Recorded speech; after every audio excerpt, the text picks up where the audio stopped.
Hello, third grade friends. Diane here. I'm so glad to see you. Today, we're going to be solving multi-step problems using different strategies. Before we get started, let's review what we know about the word strategies. Let's use a Frayer model to help us out. Are you ready? Let's get started. To make our Frayer model, you will need a piece of paper and a pen, a pencil, or a marker. I'm going to go get my supplies. You go ahead and do the same.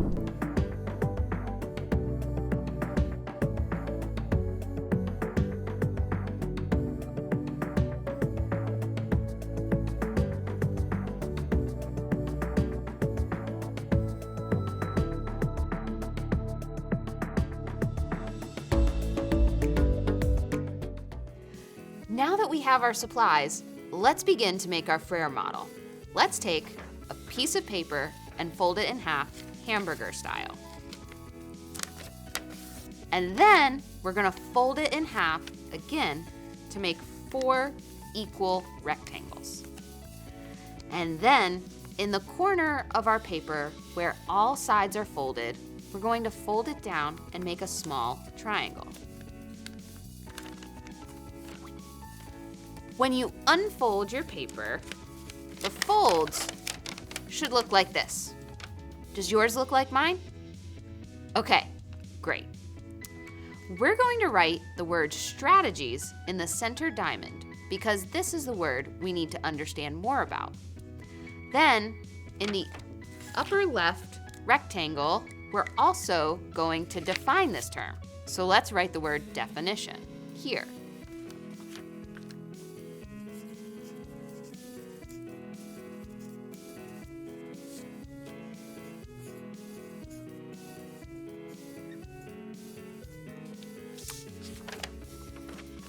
In the upper right rectangle, we're going to provide an example of a strategy.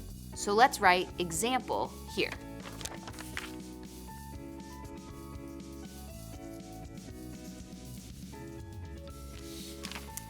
Then, in the lower left rectangle, we'll provide a non-example or what strategies are not. So write non-example here.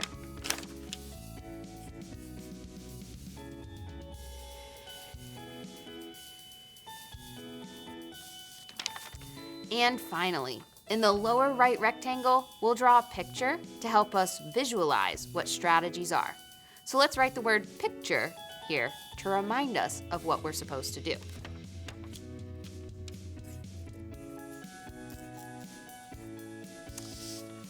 So now we're going to define the word strategy together. So let's write the definition in our upper left rectangle. A strategy is a method that can be used to solve a problem. For example, if I want to solve a problem involving addition and subtraction, I could use estimation, friendly numbers like tens and hundreds, or other strategies to help me think through the problem. I'm going to give you some time to write this definition in your Frayer model.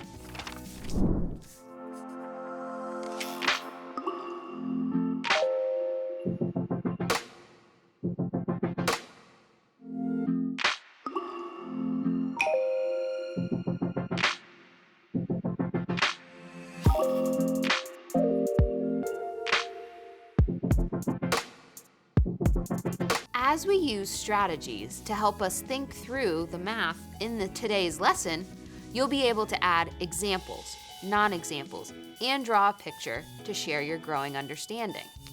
Let's move our Frayer models to the side for now. I could really use your help with a math problem that I'm having. I'm planning a field trip to a local farm for all of the third graders in my school. When we get there at 9 a.m., they will load us onto shuttle vans that hold 10 riders.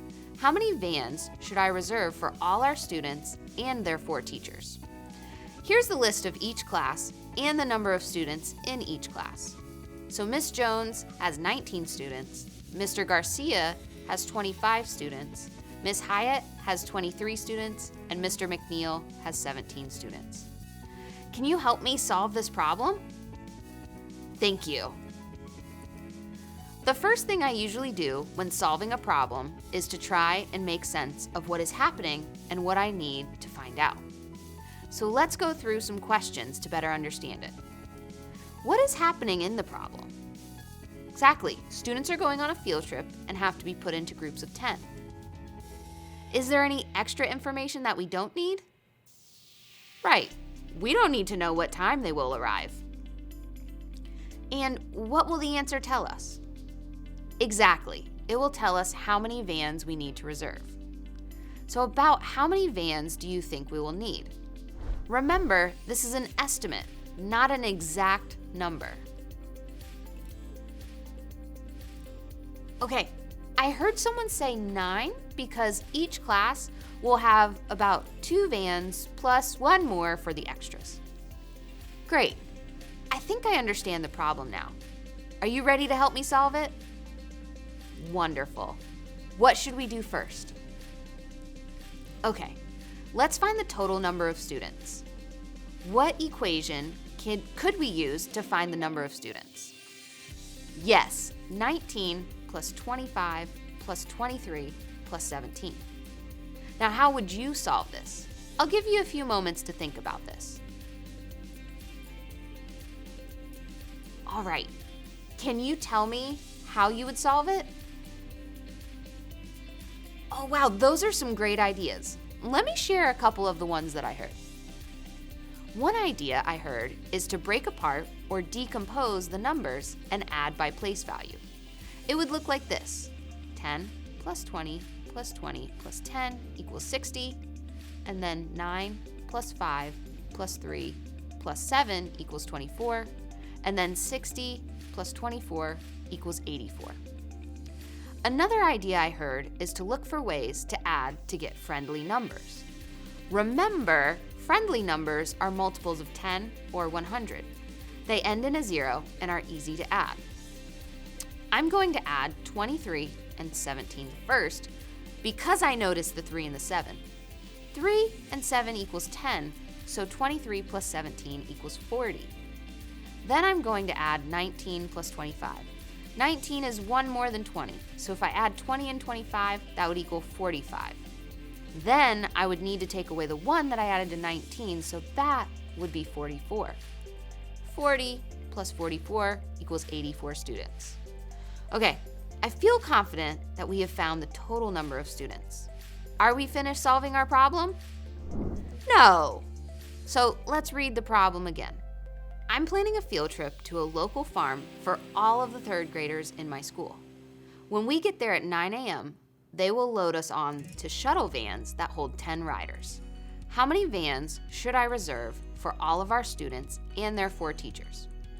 Okay, I know there are 84 students. Is there any other information that I need about the number of riders? Oh, right, I need to include the teachers. So 84 plus the 4 teachers would be 88. So there are 88 total riders. Now, what do we know about the vans? Exactly, each van holds 10 riders. So I need to put my riders into equal groups of 10. What equation could we use for this problem? Right, we're putting a total number of objects or people into equal groups of 10. This is a division problem. We have 88 divided by 10. How would you solve it? I want you to try it out on your paper.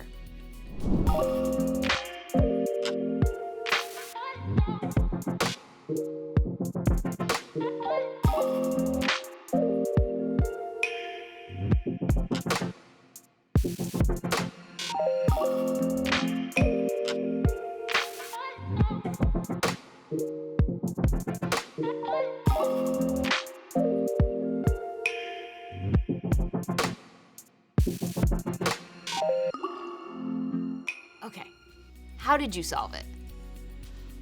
For sure, we could count by tens. 10, 20, 30, 40, 50, 60, 70, 80. How many times did we count to get to 80? 8 times. So 8 times 10 equals 80 with 8 people left over. So will 8 vans be enough for everyone? No, we'll need 1 more van for the other 8 people. Can't leave them behind. So the answer to our question is 9. We'll need 9 vans to hold 88 people. Is that a reasonable answer? For sure. Remember that our original estimate was 9 vans, so we matched our estimate. Awesome job, mathematicians. Thanks so much for helping me solve this problem. I'm going to email the farm and reserve 9 vans for our field trip. Before we go, let's recap what we did today. Our problem today was a multi-step problem. It had 2 parts that we needed to solve. Before we started solving, we made sure the problem made sense. Then we estimated our solution. And then we started solving. First, we added to get the total number of students and teachers. And then we divided the total number of people into equal groups of 10. Finally, we had to adjust our answer for the leftover number that wasn't enough for another group of 10. You shared some great mathematical thinking today. I wish you all could come on the field trip with me. I'll be thinking about you and what amazing mathematicians you all are. Until next time, bye.